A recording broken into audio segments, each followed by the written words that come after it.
My name is Marcus Thompson, and I need to tell you something that will make your blood run cold. This isn't some made-up drama you see on social media or some fantasy revenge story. This is real life, and it happened to me. My wife Rachel didn't just cheat on me with some random stranger. She cheated with her ex-boyfriend, the same guy her mother had been pushing her toward since the day we got married. And when she got pregnant, she had the nerve to beg me to raise another man's child as my own. If you think you know where betrayal ends, you're about to learn how deep the rabbit hole really goes. Before we jump back in, tell us where you're tuning in from, and if this story touches you, make sure you're subscribed, because tomorrow I've saved something extra special for you. I'm 31 years old, and I used to believe that love could conquer anything.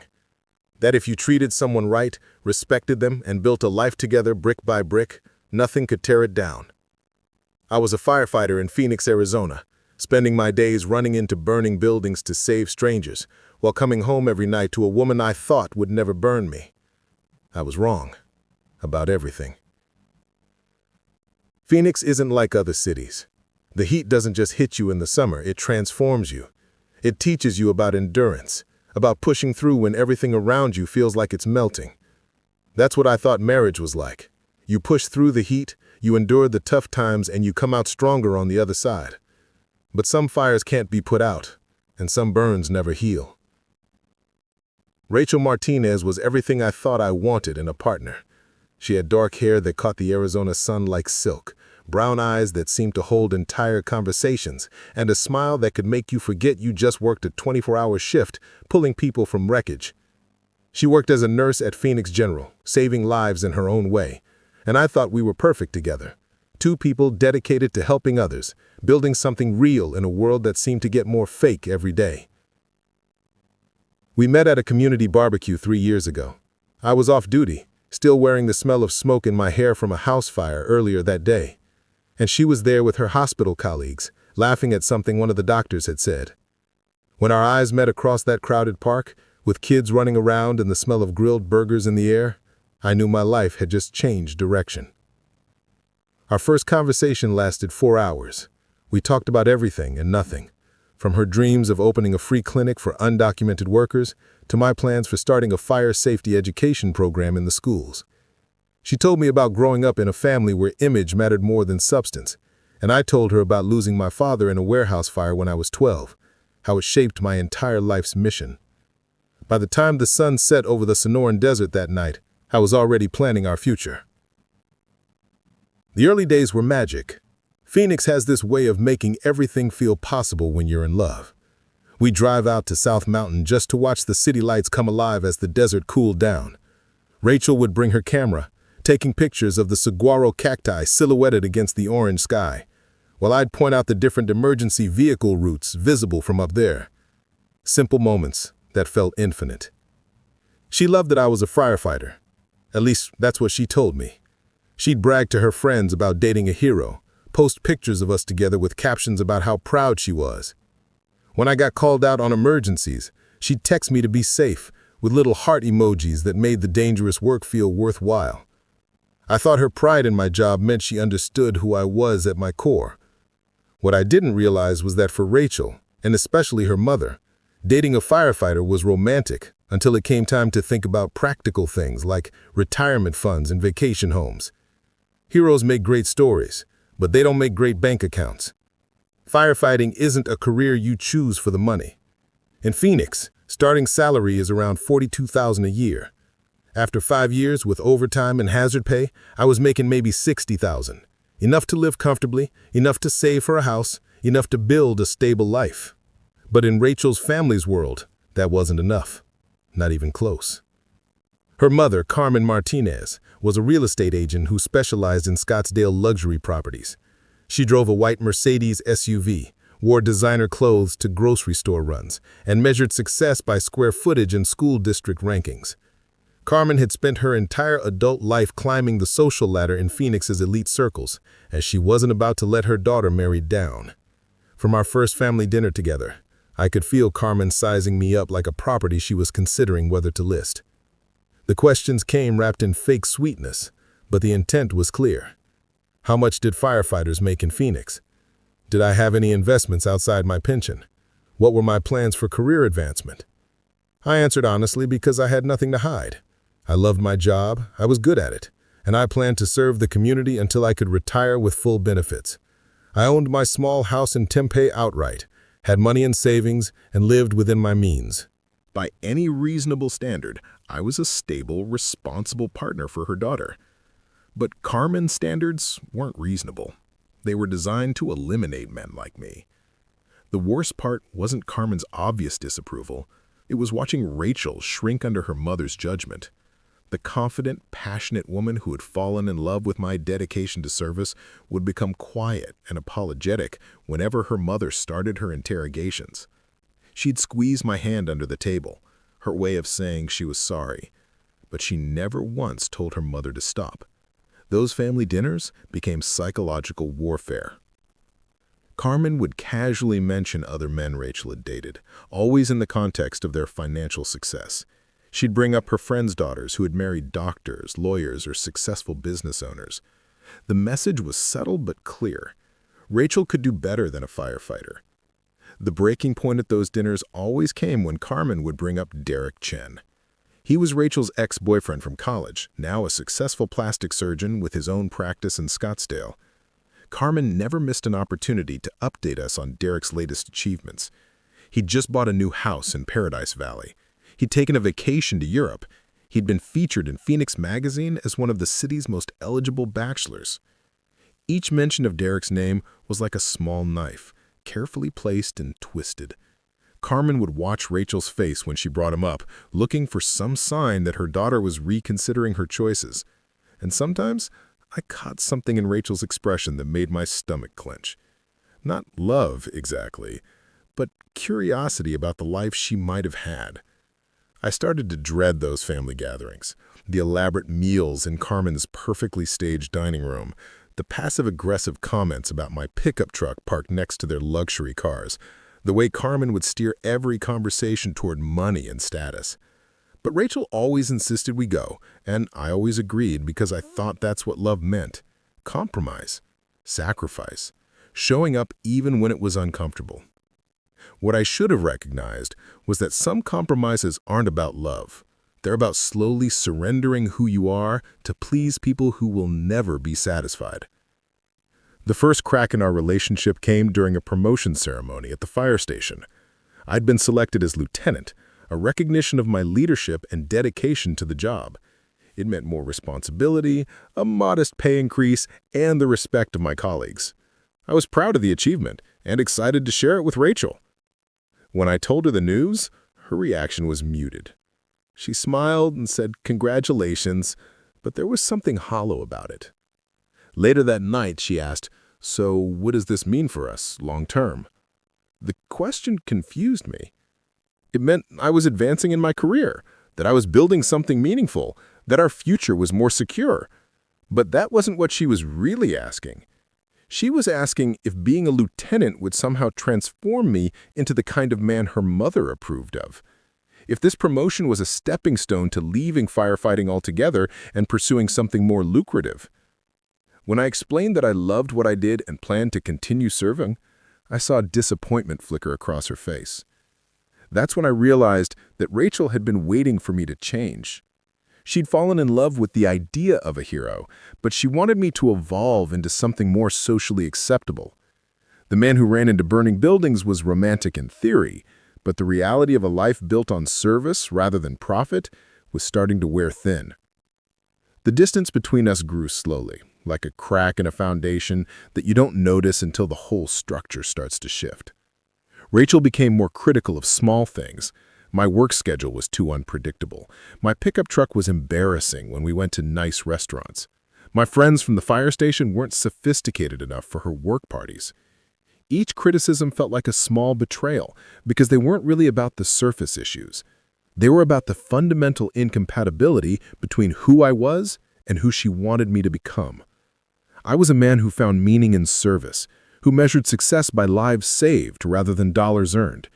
She was becoming someone who needed external validation, who was starting to see my values as limitations rather than strengths. The turning point came when Carmen invited us to a charity gala at the Phoenix Art Museum. It was a black tie event, the kind of social gathering where Phoenix's elite gathered to write checks and network. Rachel had bought a new dress for the occasion, something expensive and elegant that transformed her into someone I barely recognized. I rented a tuxedo and did my best to fit in, but I felt like an imposter among all the doctors, lawyers, and business owners. Preparing and narrating this story took us a lot of time, so if you are enjoying it, subscribe to our channel. It means a lot to us. Now back to the story. The conversations revolved around stock portfolios, vacation homes, and children's private school admissions. When people asked what I did for a living, their interest visibly decreased when I mentioned firefighting. It was polite disinterest, but unmistakable. That's when Derek Chen appeared. He looked exactly like what central casting would order for a successful plastic surgeon. Perfectly styled hair, expensive suit, confident smile, and the kind of polish that comes from never having to worry about money. When he spotted Rachel across the room, his face lit up with genuine pleasure. The reunion was carefully orchestrated, I realized later. Carmen had made sure Derek would be there, had probably coordinated their interaction. As I watched them talk, reminiscing about college and catching up on old friends, I saw something in Rachel's posture that I hadn't seen in months. She looked relaxed, animated, fully engaged in a way that made my chest tighten with recognition of what was missing between us. Derek was charming without being aggressive, successful without being arrogant. He asked about Rachel's work at the hospital with genuine interest, shared stories about his practice that were engaging without being boastful. And when the conversation turned to me, he was respectful and curious about firefighting, asking intelligent questions that showed he valued service, even if he'd chosen a different path. I wanted to hate him, but I couldn't. He wasn't the villain in this story. He was just evidence of the life Rachel was starting to think she deserved. The drive home from the gala was quiet. Rachel stared out the window at the Phoenix skyline, lost in thoughts she didn't share.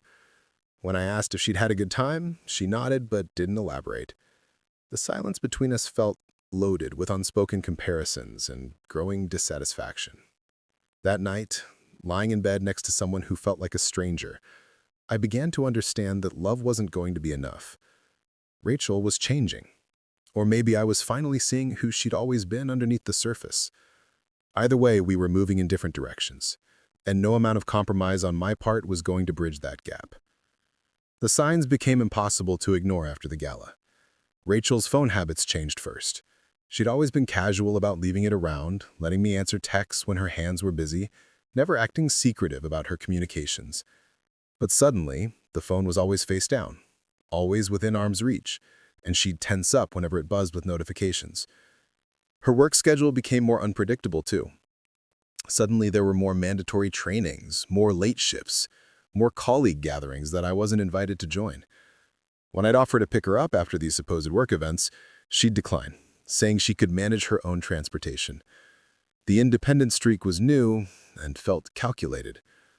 The most painful change was in our physical relationship. Rachel had always been affectionate, the kind of person who'd reach for my hand while we watched movies or curl up against me while we talked about our days. But intimacy became sporadic, mechanical, like she was fulfilling an obligation rather than expressing love. When I tried to address it, she blamed stress from work, exhaustion from long shifts, anything except the growing emotional distance between us. I found myself analyzing every interaction, looking for clues about what was happening to us. The woman who used to laugh at my terrible jokes now barely smiled. The partner who used to be excited about planning weekend trips together now seemed disinterested in any future plans. It felt like watching someone slowly disappear while they were still physically present. The breaking point came on a Tuesday evening in March.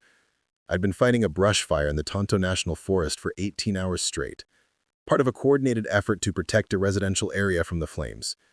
When I finally got home, exhausted and covered in soot, I found Rachel sitting at our kitchen table with her laptop open, and papers spread around her.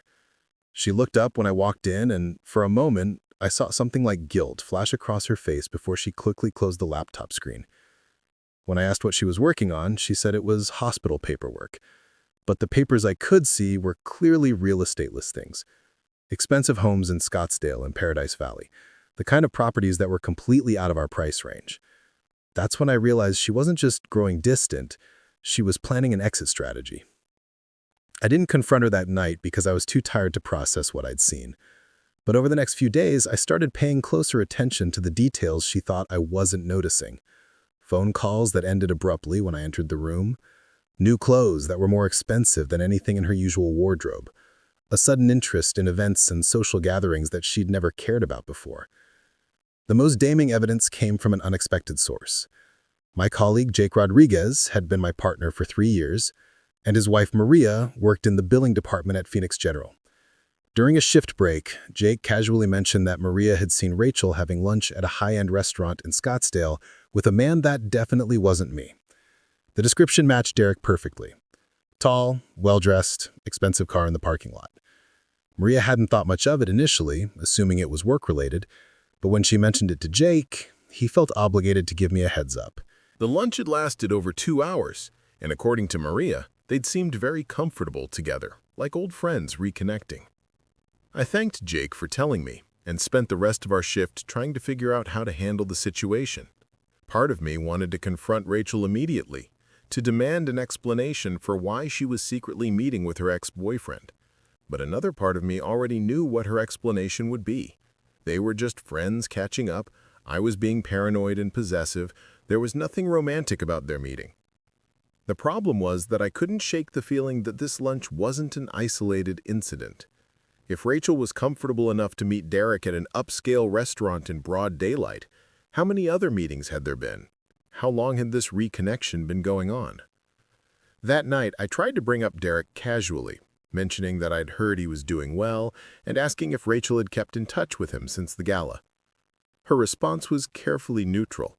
She said they'd exchanged a few messages, nothing significant, just the kind of polite contact you'd expect between old college friends. But her body language told a different story. She wouldn't make eye contact when she talked about him, and she changed the subject as quickly as possible. These weren't the reactions of someone discussing an innocent friendship. These were the reactions of someone hiding something significant. I started having trouble sleeping. Lying awake next to Rachel while my mind raced through all the possibilities I didn't want to consider. Was she cheating? Was she planning to leave me?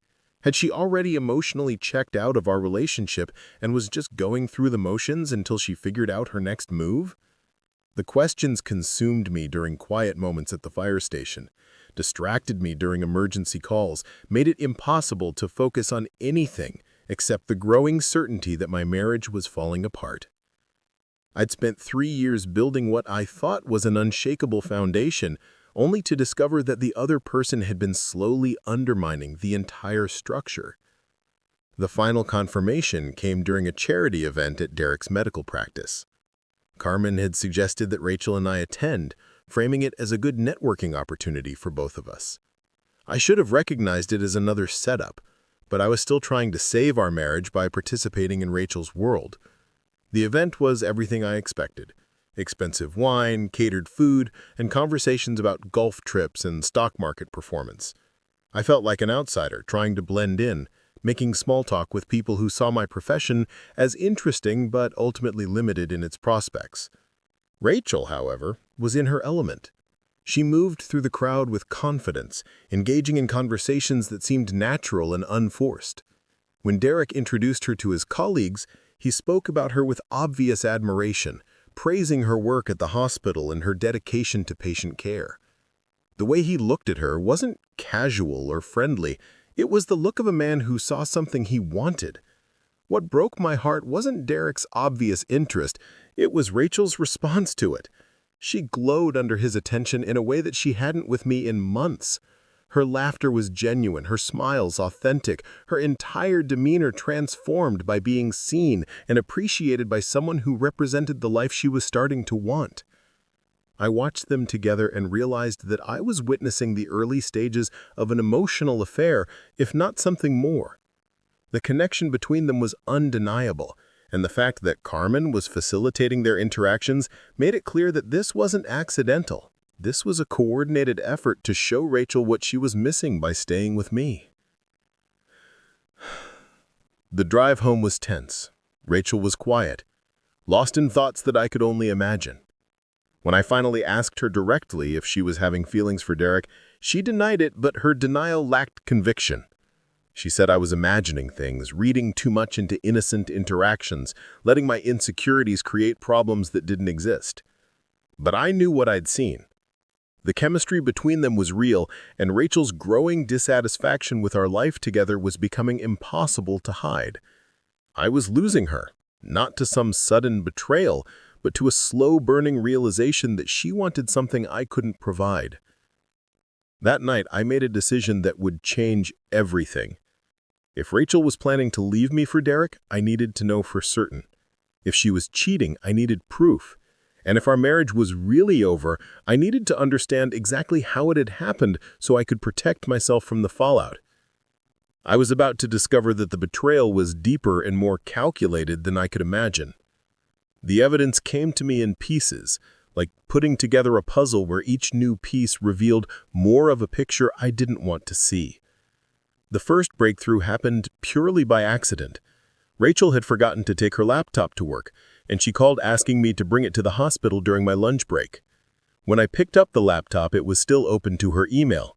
I wasn't planning to snoop, but a message notification popped up while I was closing it, and I saw Derek's name in the sender field. My finger hesitated on the trackpad for what felt like an eternity before I clicked on it. The email was casual, but intimate in a way that made my stomach drop.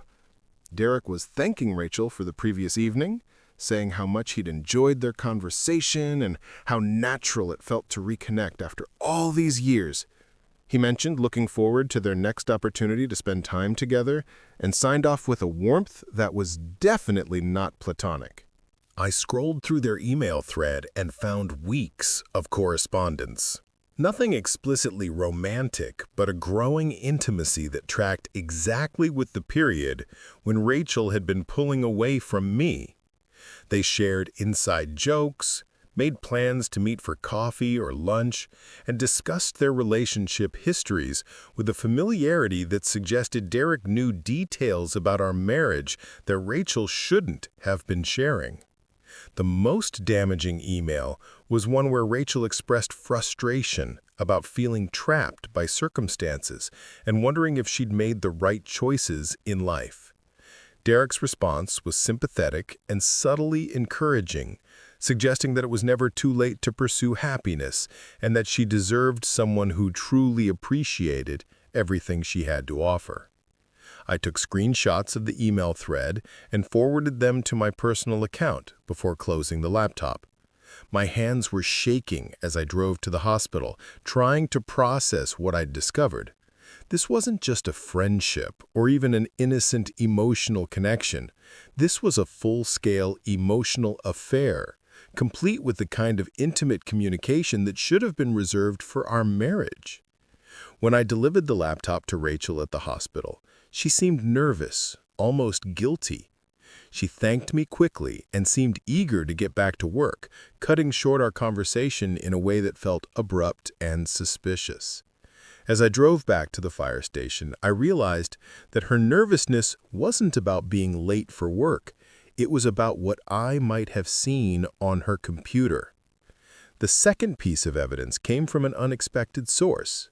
My neighbor, Mrs. Chen, was an elderly woman who spent most of her day tending to her garden and keeping an informal watch over the neighborhood. She'd always been friendly with Rachel and me, occasionally bringing us vegetables from her garden or asking me to help with small household repairs. One evening, Mrs. Chen approached me while I was working in my garage and mentioned that she'd seen Rachel leaving the house on several afternoons when I was at work. This wasn't unusual in itself, since Rachel had a flexible schedule at the hospital, but Mrs. Chen said Rachel had been dressed up on these occasions, wearing outfits that seemed too formal for running errands. More significantly, Mrs. Chen had noticed a luxury car picking Rachel up on at least 2 occasions. She described it as a dark BMW sedan, expensive-looking, driven by a well-dressed man who came to the door to collect Rachel rather than waiting in the driveway. The description matched Derek's car perfectly. Mrs. Chen seemed uncomfortable sharing this information, clearly recognizing its implications. She said she wasn't trying to cause trouble, but thought I should know in case there was something going on that I needed to be aware of. I thanked her for her concern and assured her that I appreciated her looking out for us. But inside, I was devastated. The secret meetings weren't just casual coffee dates or friendly lunches. Rachel was being picked up from our home by Derek, dressed for what sounded like actual dates, while I was at work saving lives and believing that my wife was probably running errands or relaxing at home. The timeline was becoming clear. While I was fighting fires and responding to emergencies, trusting that my marriage was solid ground I could count on, Rachel was building a relationship with another man.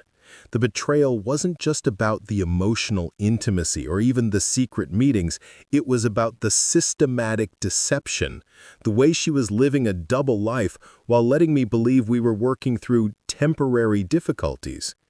I started paying closer attention to Rachel's behavior when I was home, looking for signs that would confirm what I was starting to suspect.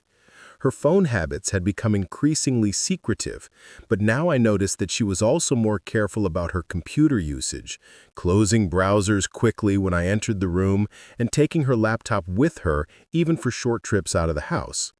More telling was her emotional state. Rachel seemed simultaneously guilty and energized, like someone who was doing something they knew was wrong, but found exciting. She was more critical of me than usual, finding fault with things that had never bothered her before, almost as if she was building a case for why our relationship wasn't working. The criticism wasn't just about practical matters like my work schedule or financial situation. She started questioning fundamental aspects of who I was. My dedication to firefighting became obsession with a dangerous job. My contentment with our modest lifestyle became lack of ambition. My loyalty to friends and colleagues became inability to see beyond a limited social circle. Each criticism felt like a knife because I recognized what was happening. Rachel was rewriting our relationship history, reframing my positive qualities as flaws so she could justify whatever she was planning to do next. It's a common pattern in affairs. The cheating partner has to demonize their spouse to make their betrayal feel morally acceptable. The final piece of evidence came from Derek himself, although he didn't realize he was providing it. I was having lunch at a cafe near the hospital when I overheard him on a phone call at the table behind me. He was talking to someone about Rachel, describing her as someone special who deserved better than her current situation. The conversation was one-sided, so I couldn't hear the other person's responses, but Derek's comments painted a clear picture. He talked about how intelligent and caring Rachel was, how underappreciated she seemed in her current relationship, and how he was hopeful that she would eventually realize she had other options. The most damaging part was when Derek mentioned that Rachel had confided in him about feeling unfulfilled and trapped. He said she was questioning whether she'd settled too quickly and was starting to think about making some major life changes. The way he talked about her suggested an intimate knowledge of her emotional state that could only come from extensive private conversations. When Derek finished his call and left the cafe, I sat there for another 20 minutes, processing what I'd heard. This wasn't just an affair. This was a coordinated effort to seduce my wife away from our marriage, with Derek positioning himself as her rescuer from an unsatisfying life. The manipulation was sophisticated and patient. Instead of making aggressive moves that might scare Rachel away, Derek was playing the long game, providing emotional support and subtle encouragement while letting Rachel come to her own conclusions about our relationship. Carmen was facilitating the process by creating opportunities for them to spend time together and constantly reinforcing the message that Rachel deserved more than what I could provide. I realized that I was fighting a battle I'd never even known was being waged. While I'd been focused on my career and trying to be a good husband, an entire campaign had been mounted against our marriage. Rachel might have been the one making the choices, but she was being expertly guided toward a predetermined conclusion. That night, I lay awake next to my wife, knowing that she was already emotionally gone, even though she was still physically present. The woman sleeping next to me was planning a future that didn't include me, building a relationship with another man while letting me believe we were just going through a rough patch.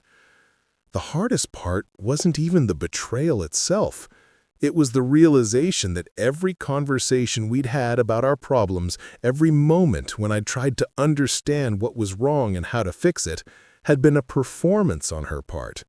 Rachel had been lying to me, not just about what she was doing, but about what she was feeling and what she wanted our future to look like. I had to decide whether to confront her immediately or wait to see how far the deception would go. Part of me wanted to end the torture of not knowing by forcing the truth into the open. But another part of me needed to understand the full scope of what was happening before I made any decisions about how to respond. What I couldn't have anticipated was that the betrayal was about to get significantly worse. The affair was just the beginning of a plan that would challenge everything I thought I knew about the woman I'd married and the family that had never accepted me. Within a week of overhearing Derek's phone conversation, everything accelerated. Rachel announced that she needed to attend a medical conference in Tucson, a weekend-long event that would require her to stay overnight. She'd never mentioned this conference before, and when I asked about the details, her answers were vague and inconsistent. She couldn't remember the name of the hotel where the conference was being held, couldn't provide specifics about the sessions she planned to attend, and seemed nervous when I offered to drive her to Tucson myself. Every instinct I had screamed that this wasn't a medical conference. This was a romantic getaway disguised as professional development. I didn't try to stop her from going because I knew that confronting her at this point would only make her more careful about hiding the affair. Instead, I decided to use the weekend to gather concrete evidence that would be impossible for her to deny or explain away. On Friday evening, I watched Rachel pack for her supposed conference. She took clothes that were more suitable for a romantic weekend than professional meetings. A silk dress, expensive lingerie, perfume that she only wore for special occasions.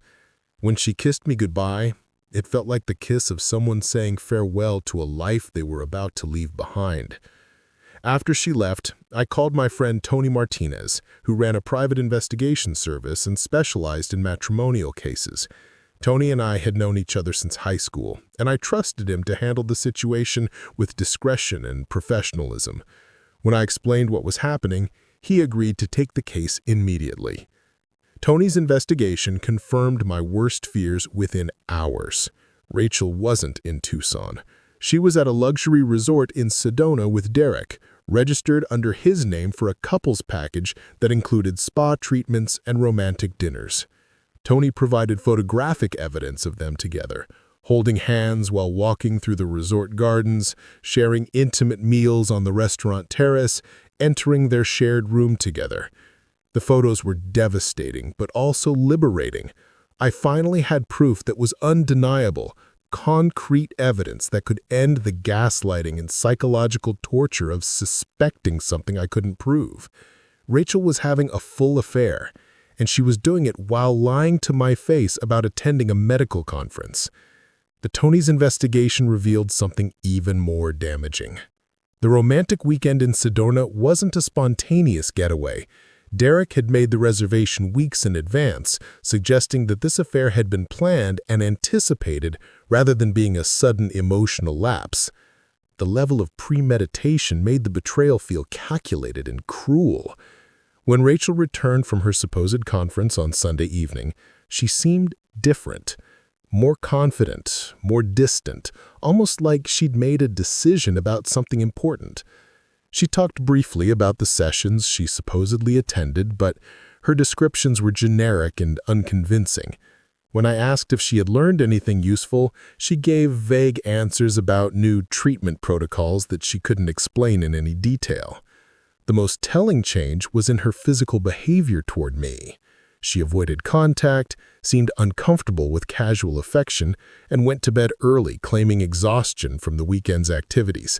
For someone who had supposedly spent 2 days in educational seminars, she seemed emotionally energized rather than intellectually stimulated.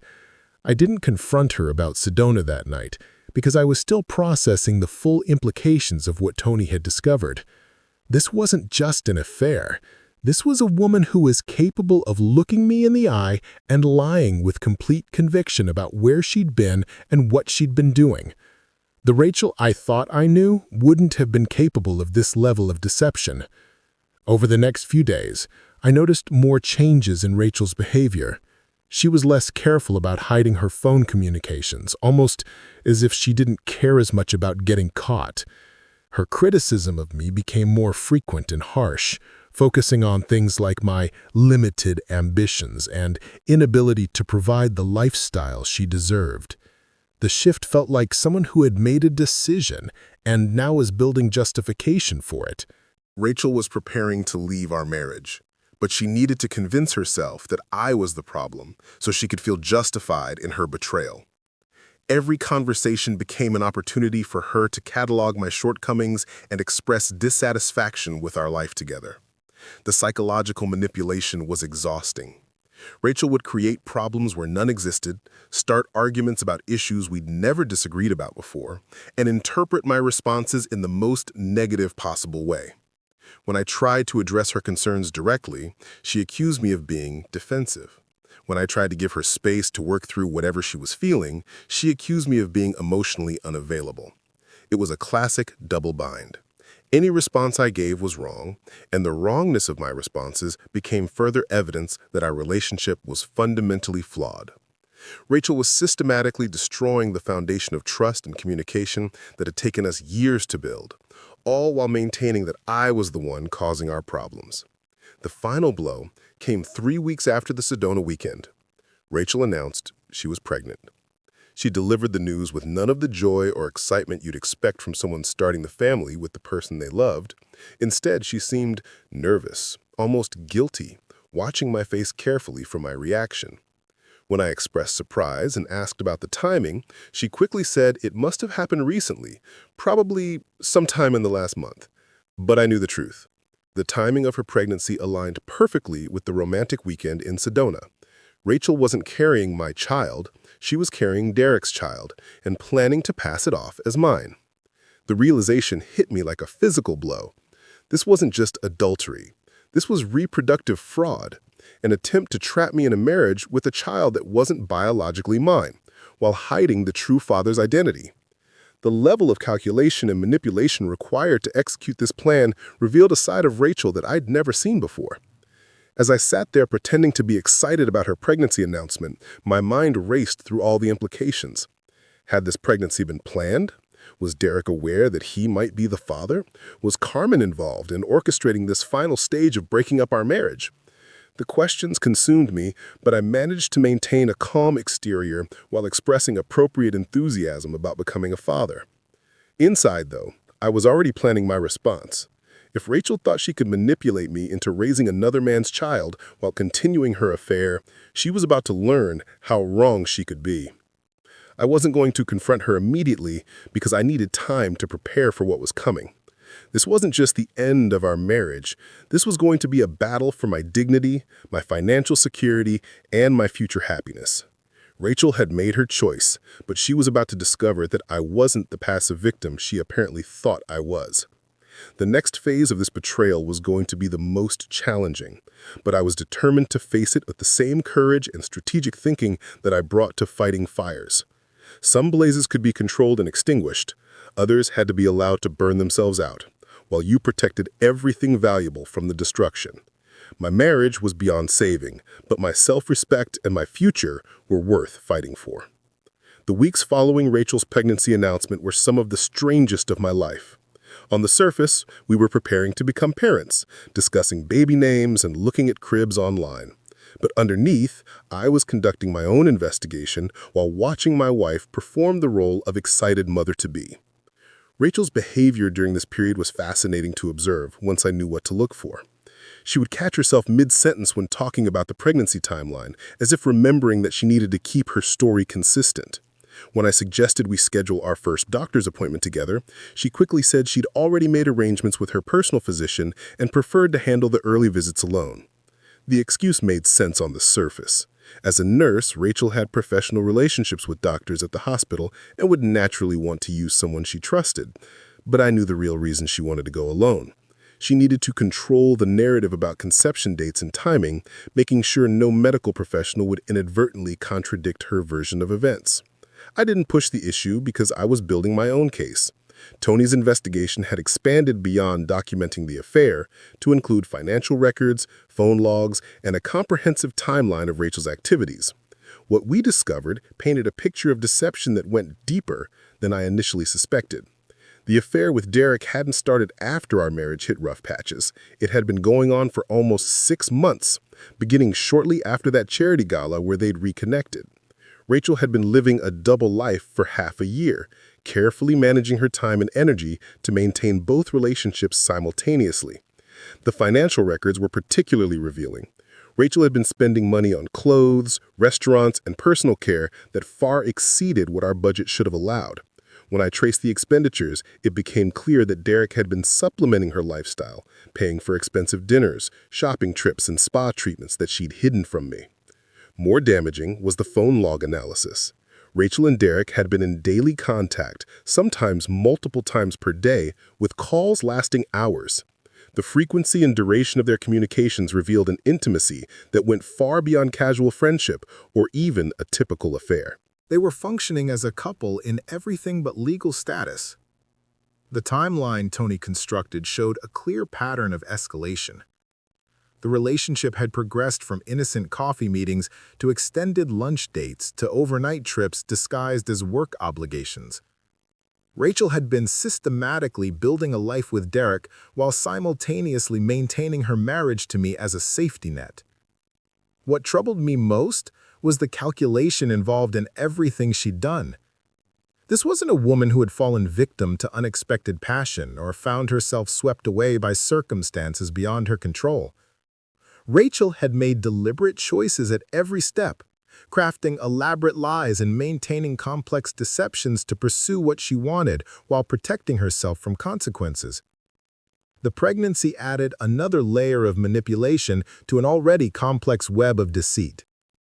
If Rachel could convince me that the child was mine, she could continue her relationship with Derek while using my financial support and legal protection as backup security. Even if Derek eventually lost interest or proved unreliable, she would have trapped me in a lifetime commitment to supporting another man's child. The psychological manipulation during this period was relentless. Rachel seemed determined to rewrite our entire relationship history, painting me as an inadequate husband who had driven her to seek fulfillment elsewhere. Every conversation became an opportunity for her to express dissatisfaction with aspects of our life that she'd never complained about before. She criticized my work schedule, despite having known I was a firefighter when we met. She questioned my financial planning, despite our having built a stable life together on my salary. She even began attacking my friendships and family relationships, suggesting that my loyalty to my fire station colleagues showed a lack of maturity and ambition. The gaslighting was sophisticated and persistent. Rachel would create problems and then blame me for my reaction to them. She'd make unreasonable demands and then express disappointment when I couldn't meet them. She'd set up impossible situations where any response I gave could be interpreted as evidence of my inadequacy as a husband. I found myself walking on eggshells in my own home, carefully monitoring my words and actions to avoid triggering another criticism session. Rachel had turned our marriage into a performance where I was always auditioning for a role she'd already decided I couldn't play convincingly. The most painful part was watching her excitement about the pregnancy, knowing that her joy had nothing to do with starting a family with me. When she talked about baby names or future plans, her eyes would light up with genuine happiness, but I could see that she was imagining a different father for this child. During one particularly revealing conversation, Rachel mentioned how important it would be for our child to have strong male role models who could provide guidance about success and ambition. The comment was clearly aimed at highlighting what she saw as my limitations, while subtly suggesting that Derek would be a better influence. I played along with these conversations because I was still gathering information, but internally, I was documenting every manipulation, every lie, every attempt to undermine my confidence and self-worth.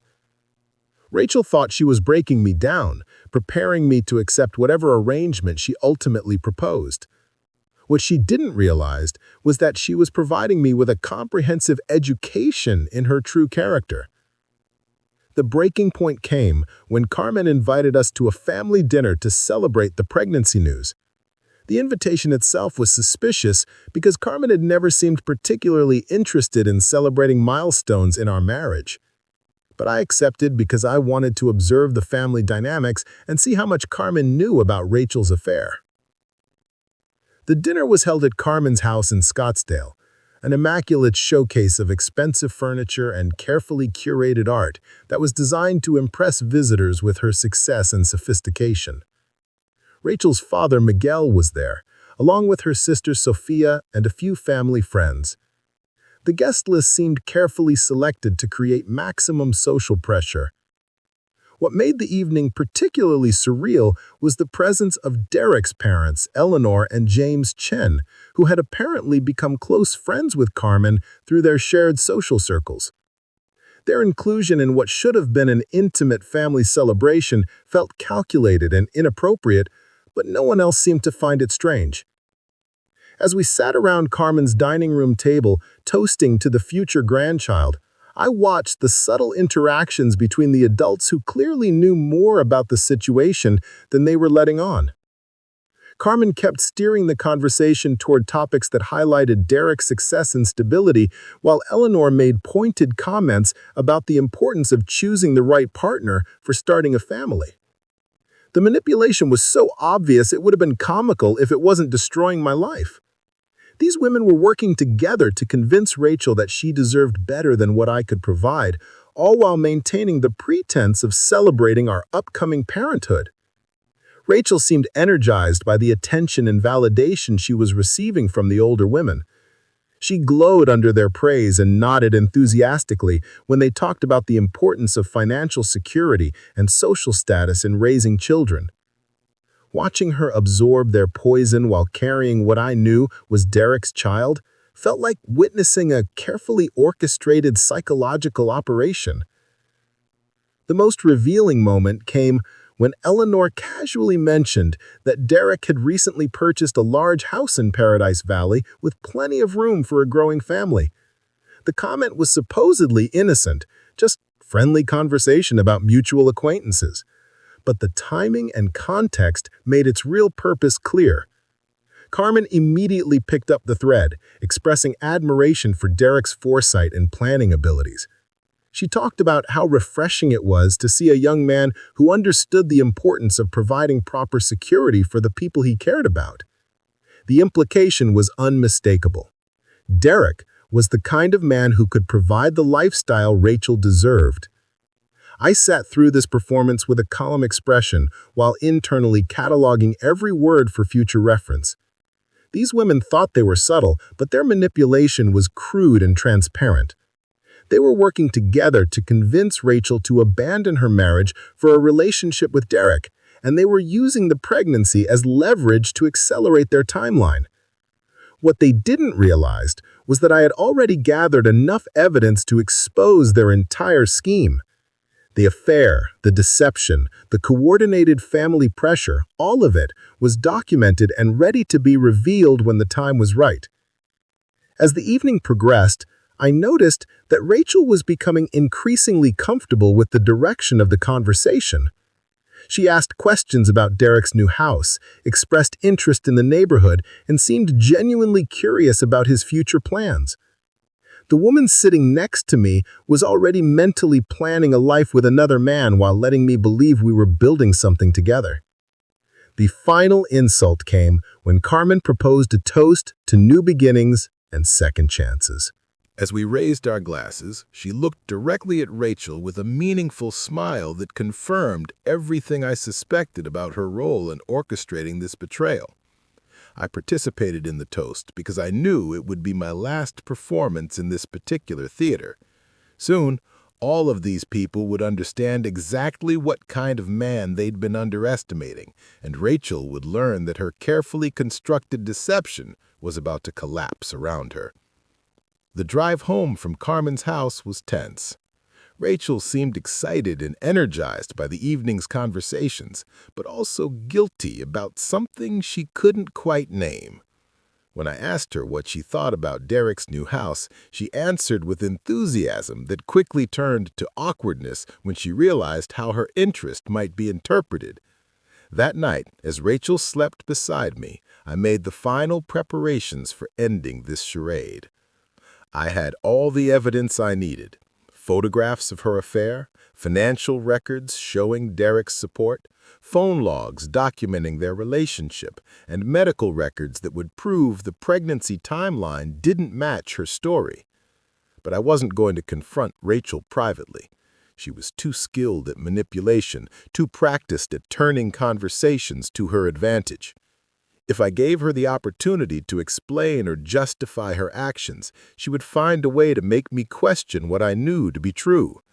Instead, I was going to expose the truth in front of the same audience that had been pressuring me to accept my inadequacy. Carmen, Eleanor, and the rest of their social circle were about to learn what happened when they underestimated a man who had dedicated his life to protecting people from dangerous situations.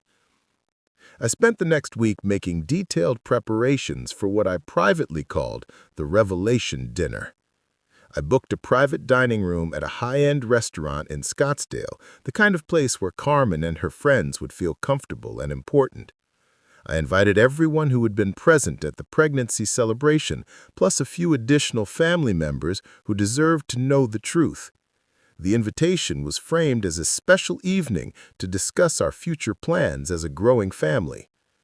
Carmen was delighted by my apparent initiative in organizing such an elegant gathering, interpreting it as evidence that I was finally stepping up to provide the kind of lifestyle Rachel deserved.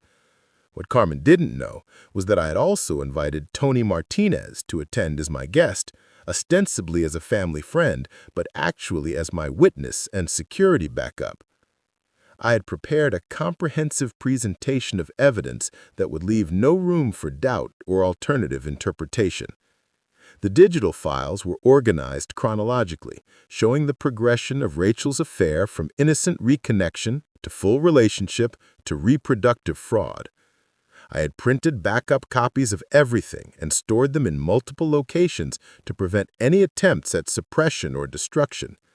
I also took the precaution of consulting with a divorce attorney, not because I was ready to file papers, but because I wanted to understand my legal rights and options. The attorney confirmed what I had suspected.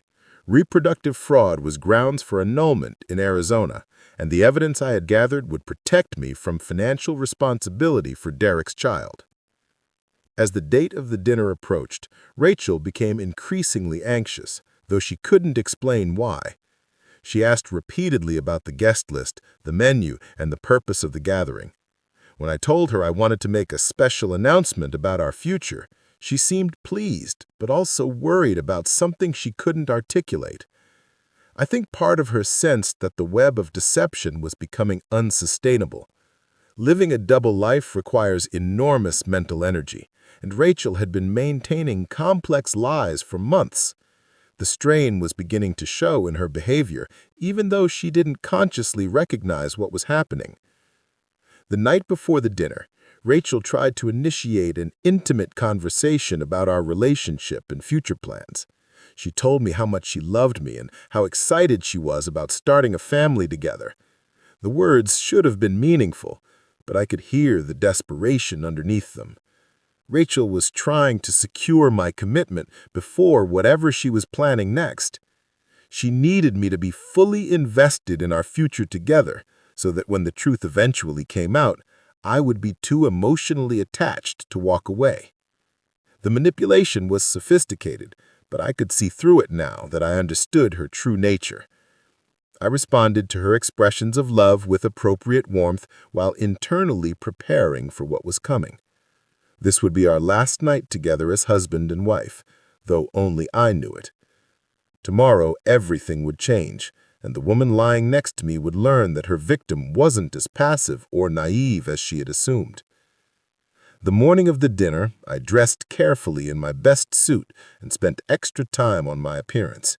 I wanted to look confident and composed when I delivered the truth that would shatter so many illusions. Rachel commented on how handsome I looked, and I could see her pride in having such a presentable husband for this important social gathering.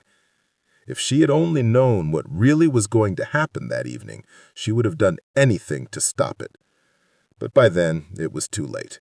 The invitations had been sent, the evidence was prepared, and the stage was set for the most important performance of my life. As we drove to the restaurant, Rachel chattered nervously about the evening ahead, speculating about what I might announce and expressing excitement about sharing our happy news with the extended family. I listened to her anticipation with a mixture of sadness and determination. This woman had been my partner for 3 years, and despite everything she'd done, part of me still remembered why I'd fallen in love with her. But love without trust is meaningless, and trust, once shattered this completely, can never be repaired. When we arrived at the restaurant, the private dining room was elegant and intimate, with soft lighting and fresh flowers on every table. Carmen and Eleanor were already there, dressed in their finest clothes and clearly expecting an evening of social triumph. They greeted me with unusual warmth, apparently believing that I was finally going to step up and provide the kind of leadership they thought Rachel deserved. Miguel and Sophia arrived next, followed by the other family members and friends I had invited. Everyone seemed excited and curious about what I might announce, and the atmosphere was festive and celebratory. Derek's parents were among the last to arrive, and I noticed Eleanor's particularly satisfied expression as she surveyed the elegant setting. She clearly believed this dinner was going to mark the beginning of Rachel's transition from an unsuitable marriage to a more appropriate relationship with her son. As we took our seats around the beautifully appointed table, I felt a strange calm settle over me. For months, I had been living with uncertainty, suspicion, and psychological manipulation. Tonight, the truth would finally be spoken, and everyone present would understand exactly what had been happening behind the facade of family dinners and social gatherings. Rachel sat beside me, radiant with pregnancy and anticipation, completely unaware that her carefully constructed world was about to collapse. Carmen raised her wine glass in a preliminary toast, expressing gratitude for the opportunity to celebrate as a family. I smiled and nodded at all the appropriate moments while mentally reviewing the evidence I was about to present. Every photograph, every financial record, every documented lie was organized and ready to be revealed. The people at this table were about to learn what happened when they systematically underestimated someone they dismissed as inadequate. As the first course was served, I stood to address the gathering. The room fell silent, everyone eager to hear what announcement I was going to make. Rachel looked up at me with genuine love and pride, still believing that I was the devoted husband she could manipulate and control. What happened next would be remembered by everyone present for the rest of their lives. I stood before the gathered crowd, feeling remarkably calm as all eyes turned toward me. Rachel beamed with anticipation. Carmen leaned forward eagerly, and Eleanor Chen looked positively triumphant. They were all expecting some grand gesture of commitment, perhaps an announcement about upgrading our lifestyle or making changes to better provide for our growing family. Instead, I reached into my jacket and pulled out a tablet computer. The room fell silent as I connected it to the restaurant's presentation screen, a service I had specifically requested when booking the private dining room. "Thank you all for being here tonight," I began, my voice steady and clear. I wanted to gather everyone who's been so invested in our marriage to share some important discoveries I've made recently.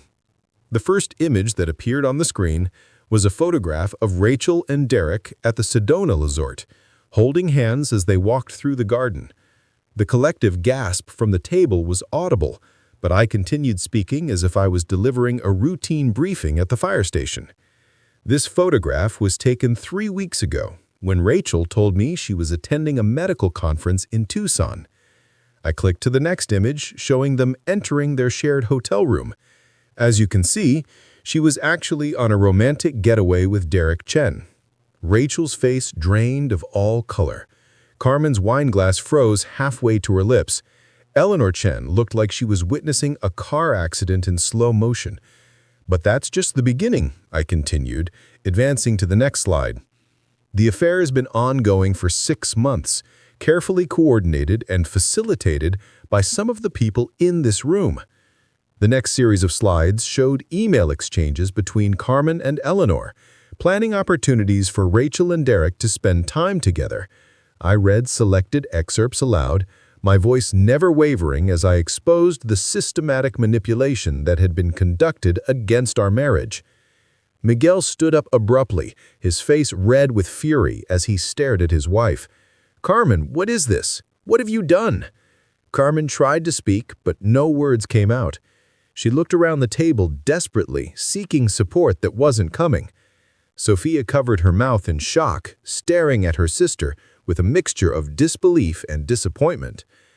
I clicked to the financial records, showing Derek's payments for Rachel's clothes, dinners, and spa treatments.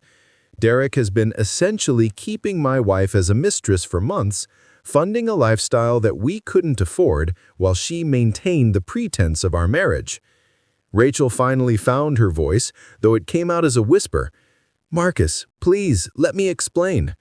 "There's more," I interrupted, clicking to the phone records. Daily communication, hours-long conversations, text messages that read more like love letters than casual friendship. The room was completely silent except for the soft hum of the air conditioning.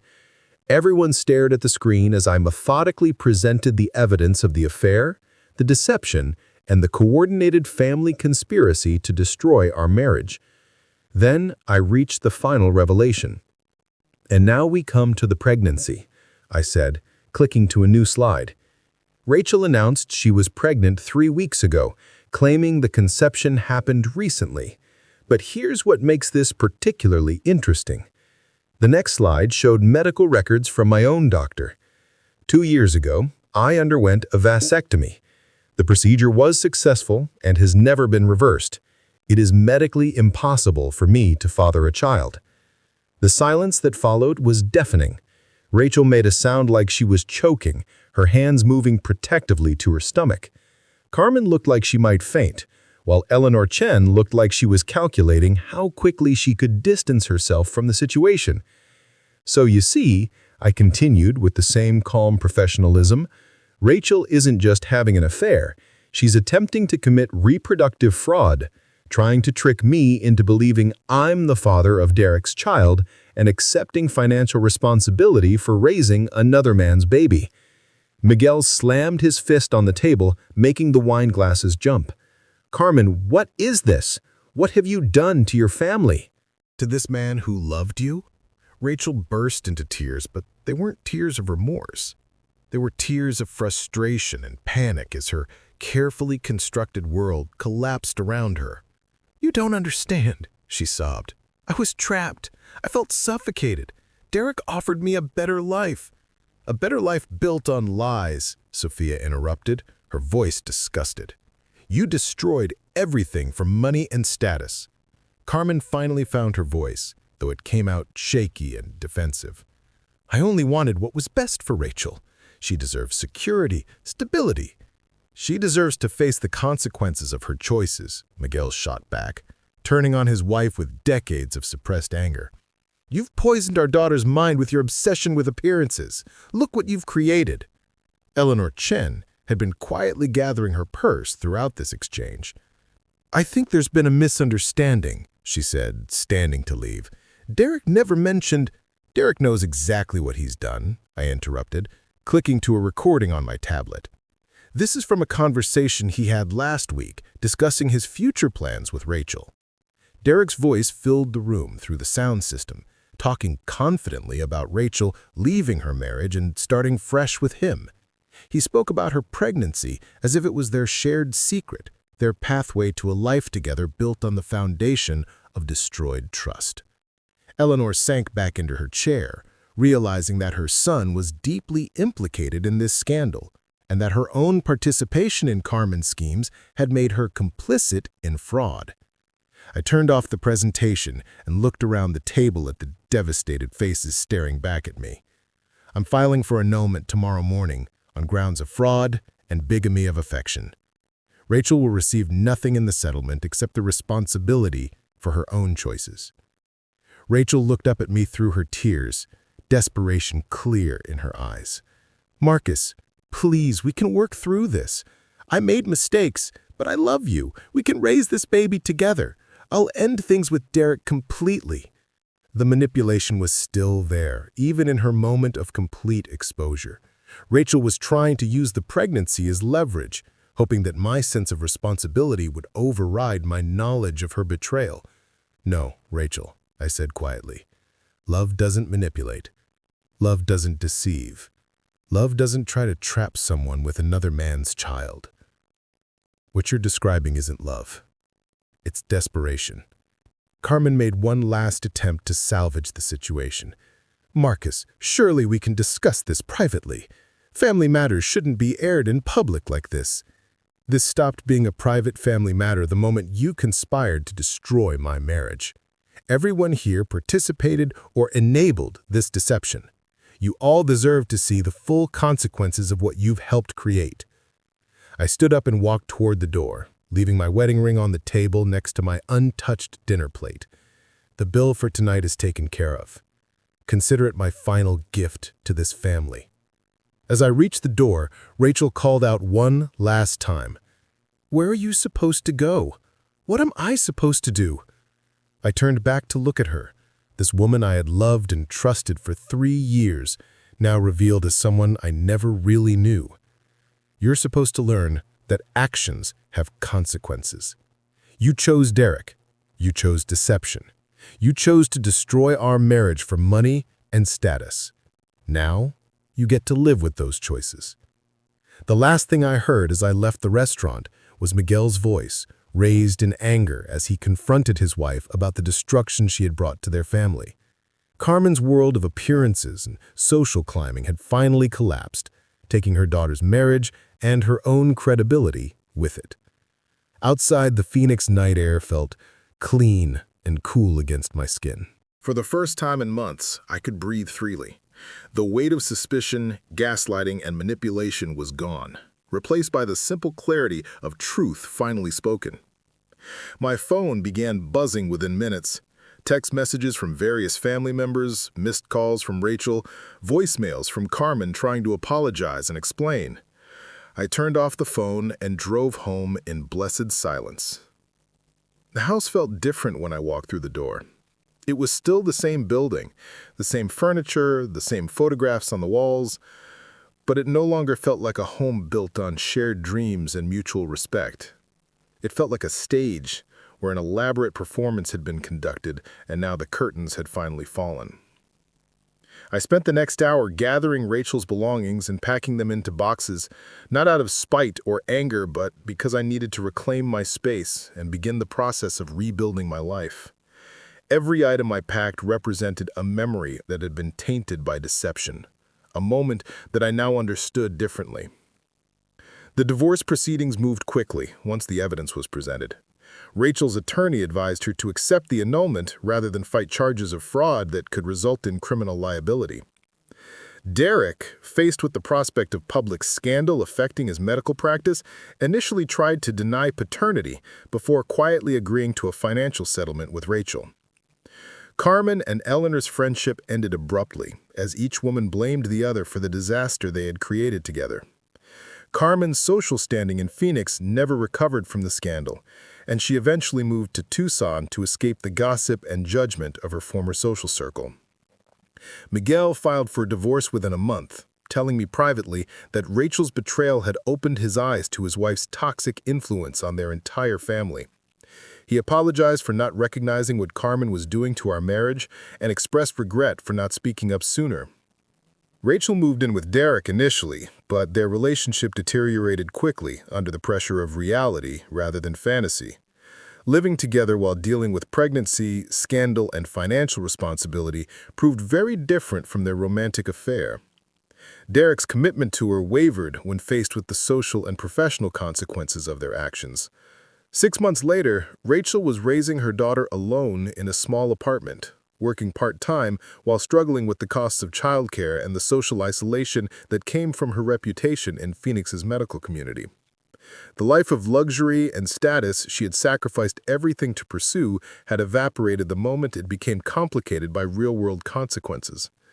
I learned about her situation through Sophia, who had maintained minimal contact with her sister while rebuilding her own relationship with their father. Sophia told me that Rachel had expressed regret about her choices and wanted to apologize personally, but I declined the meeting. Some wounds heal better without reopening old conversations. For me, the healing process took time but followed a steady path.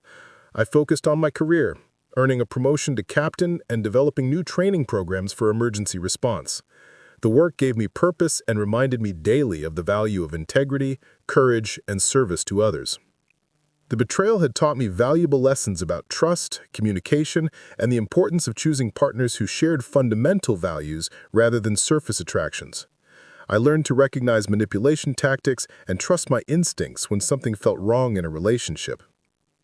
2 years later, I met Sarah Rodriguez at a community barbecue, the same type of event where I had first encountered Rachel. Sarah was a teacher who volunteered with literacy programs, someone who found meaning in service rather than status. Our relationship developed slowly, built on honest communication and shared values. Sarah knew the full story of my first marriage from early in our relationship. Rather than being intimidated by my experience with betrayal, she respected my awareness of warning signs and my commitment to building something authentic. We both understood that real love required vulnerability, honesty, and the willingness to choose each other repeatedly over time. When Sarah and I married, the ceremony was small and intimate, focused on our commitment to each other rather than social display. Miguel walked her down the aisle, having become a close friend and father figure after his own divorce. The guest list included firefighters, teachers, and people who measured success by character rather than bank accounts. Our marriage has been everything my first one pretended to be, built on trust instead of deception, sustained by mutual respect instead of manipulation, strengthened by shared challenges instead of weakened by hidden agendas. Sarah supports my career not because it provides status, but because she understands that serving others gives my life meaning. The experience with Rachel and her family taught me that love cannot survive in an environment of constant judgment and comparison. Real partnership requires two people who choose each other, not because of external pressure or family expectations, but because they genuinely want to build a life together based on shared values and mutual respect. Looking back, I can see that the signs of incompatibility were present from the beginning. Rachel's need for external validation, her susceptibility to her mother's manipulation, her willingness to compromise her integrity for social advancement. These weren't character flaws that developed over time. They were fundamental aspects of who she was that I had chosen to overlook because I was in love with my idea of who she could become. The betrayal was devastating when it happened, but it ultimately freed me from a relationship that was never going to provide the foundation for lasting happiness. By choosing deception over honesty, status over integrity, and manipulation over communication, Rachel showed me exactly who she was under the surface attractions that had initially drawn me to her. Today, I understand that real love doesn't require you to change who you are or apologize for your values. It doesn't demand that you accept manipulation or tolerate disrespect from people who should be supporting your relationship. Love that requires you to diminish yourself isn't love at all. It's just control disguised as romance. The fire department taught me that some situations require immediate action, while others require patient strategy. My marriage to Rachel had been slowly burning for months before I recognized the danger and took action to protect myself. The lesson applies to all relationships. Trust your instincts, gather information when something feels wrong, and have the courage to act decisively when the evidence confirms your fears. If you're in a relationship where you constantly feel judged, manipulated, or inadequate, those feelings are probably telling you something important about your situation. Love shouldn't make you smaller. It should make you stronger, more confident, more capable of becoming your best self. Rachel chose status over substance and lost everything that mattered. I chose truth over comfort and found everything I was actually looking for. Sometimes the greatest gift someone can give you is showing you exactly who they are underneath their carefully constructed facade. Rachel gave me that gift, and I'm grateful for the clarity it provided. The courage to walk away from what wasn't working led me to discover what actually could work. And that made all the pain and betrayal worthwhile in the end. 5 years have passed since that night at the restaurant, and Phoenix has a way of making even the most dramatic events feel like distant memories under the relentless desert sun. But some lessons stick with you, changing how you see the world and the people in it. I've learned that betrayal isn't just about the moment of discovery. It's about all the small compromises and ignored warning signs that led to that moment. The fire department has become more than just my career. It's become my foundation for understanding what real loyalty looks like. When you're running into a burning building with someone, you learn quickly who you can trust and who will be there when things get dangerous. The bonds formed in those moments of shared risk create a different kind of family, one based on proven reliability rather than blood relations or social expectations. Captain Rodriguez, who became my mentor after the promotion, often talks about reading situations before they become critical. In firefighting, you learn to spot the warning signs of structural collapse, oxygen depletion, or backdraft conditions. The same skills apply to relationships. People show you who they are through small actions long before they reveal themselves through major betrayals. Looking back at my marriage to Rachel, I can see dozens of moments when she demonstrated her true priorities, but I chose to interpret them charitably because I was invested in maintaining my image of who she was. When she consistently chose her mother's approval over defending our relationship, that was information. When she became secretive about her communications, that was information. When she started criticizing fundamental aspects of who I was, that was information. The pattern I missed was that Rachel never chose me when choosing me required any kind of sacrifice or discomfort on her part. Love that only exists when it's convenient isn't real love. It's just emotional comfort seeking, and it disappears the moment someone offers a more attractive alternative. Sarah has shown me what it looks like when someone chooses you consistently, even when it's difficult. When her school district offered her a promotion that would have required moving to Flagstaff, she turned it down because she wanted to build our life together in Phoenix. When her family initially expressed concerns about her marrying a divorced firefighter, she defended our relationship firmly and without hesitation. The difference isn't that Sarah loves me more than Rachel did. The difference is that Sarah's love is based on who I actually am rather than who she hopes I might become. She doesn't see my dedication to firefighting as something to tolerate until I develop more lucrative ambitions. She sees it as an essential part of what makes me who I am, and she chose to build a life with that person. We've been married for 2 years now, and our relationship has faced real challenges that test the foundation we've built together. When I was injured in a warehouse fire last year, spending 3 weeks in the hospital with smoke inhalation and second-degree burns, Sarah never once suggested that this was a sign I should consider a safer career.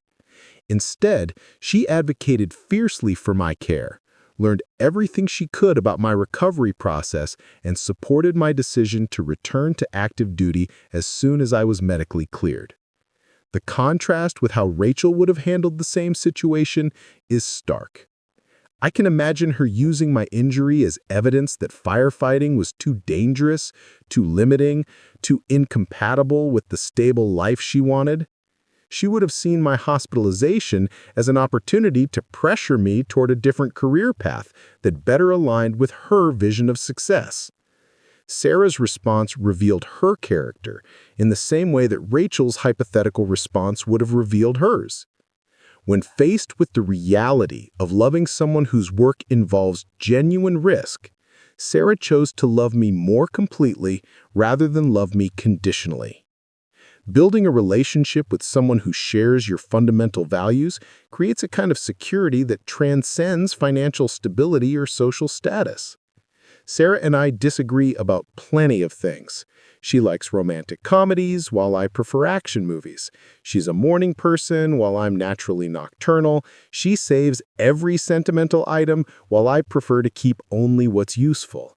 But we never disagree about what matters: honesty, loyalty, service to others, and the importance of choosing each other consistently over time. The family dynamics in our marriage are completely different from what I experienced with Rachel.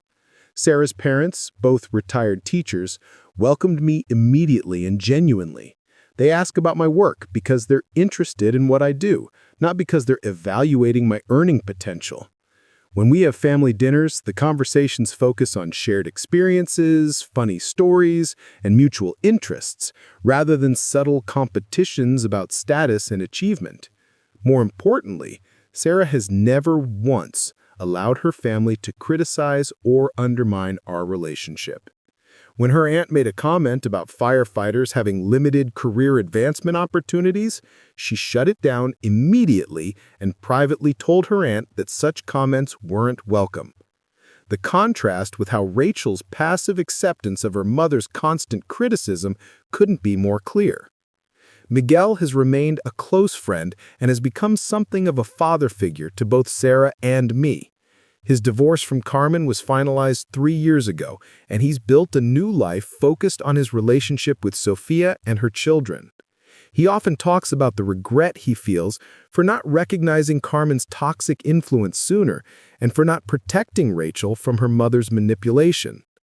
The perspective he's gained through his own painful experience has made him a valuable source of wisdom about family dynamics and the importance of choosing partners who enhance rather than diminish who you are.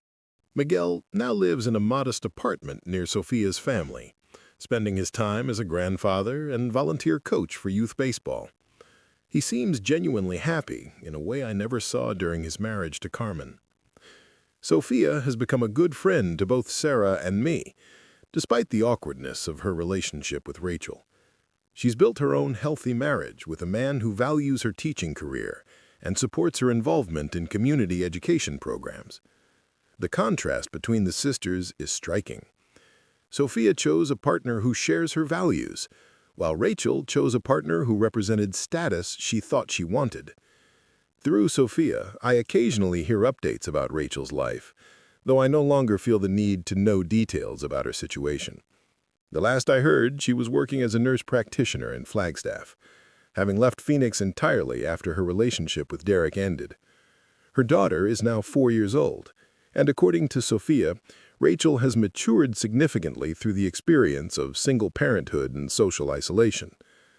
Derek's medical practice survived the scandal, but his reputation in Phoenix's social circles never fully recovered. He married someone else within 2 years of his breakup with Rachel, a woman from a wealthy California family who provided the kind of social connections he valued. From what I understand, it's a marriage that prioritizes appearance and financial compatibility over emotional intimacy. Carmen moved to Tucson as planned and has rebuilt her real estate career in a different market, where her reputation wasn't damaged by the scandal. Sofia maintains minimal contact with her mother, primarily for the sake of her children, who deserve to know their grandmother. But the relationship is carefully managed and never includes discussions of personal relationships or family decisions. The most important lesson I've learned from this entire experience is that you cannot love someone into becoming a different person. Rachel wasn't a good person who made bad choices under pressure. She was someone whose character was fundamentally incompatible with the kind of relationship I wanted to build, and no amount of patience, compromise, or devotion on my part could have changed that reality. When someone shows you that they're willing to lie, manipulate, and betray you to get what they want, you should believe them. When someone demonstrates that their love for you is conditional on your ability to provide status, financial security, or social advancement, that's not love. It's a transaction dressed up in romantic language. Real love sees you clearly and chooses you anyway. It doesn't require you to become someone else or apologize for your values. It doesn't demand that you tolerate disrespect from family members or accept manipulation as the price of maintaining the relationship. Love that requires you to diminish yourself isn't love at all. The fire department has taught me that courage isn't the absence of fear. It's the willingness to act correctly despite being afraid. Walking away from Rachel required enormous courage because I was afraid of being alone, afraid of starting over, afraid of admitting that I had misjudged someone so completely. But staying would have required abandoning my self-respect and accepting a life based on lies. Making difficult decisions in emergency situations has prepared me for making difficult decisions in personal relationships. When you see a situation that requires immediate action to prevent further damage, hesitation can be deadly. The same principle applies to relationships. When you recognize patterns of manipulation, betrayal, or fundamental incompatibility, quick, decisive action prevents years of additional pain. Sarah and I have built our relationship on a foundation of honest communication about everything, including my experience with Rachel. She knows the full story of what happened and understands how it shaped my approach to relationships. Rather than being intimidated by my awareness of manipulation tactics, she appreciates my ability to recognize and address problems before they become critical. Our communication style is direct and respectful, focused on solving problems rather than winning arguments. When we disagree about something important, we discuss it until we reach a solution that works for both of us. Neither of us tries to change the other person's fundamental character or values, because we chose each other based on who we actually are, rather than who we hoped the other person might become. The contrast with my marriage to Rachel is instructive. With Rachel, I constantly felt like I was auditioning for a role I could never quite perfect. With Sarah, I feel like I'm being myself in the presence of someone who genuinely enjoys my company. The difference has created a sense of security and happiness that I didn't know was possible in a romantic relationship. 5 years later, I can honestly say that Rachel's betrayal was the best thing that ever happened to me. Not because I enjoyed the pain or appreciated the manipulation, but because it forced me to develop the courage to demand better treatment and the wisdom to recognize what authentic love actually looks like. If you're in a relationship where you constantly feel inadequate, judged, or pressured to change fundamental aspects of who you are, those feelings are probably telling you something important about your situation. Love shouldn't make you feel smaller. It should make you feel more confident, more capable, and more authentically yourself. The courage to walk away from what isn't working is the first step towards finding what actually will work. And that journey, difficult as it may be, is always worth taking. Up next, you've got 2 more standout stories right on your screen. If this one hit the mark, you won't want to pass these up. Just click and check them out.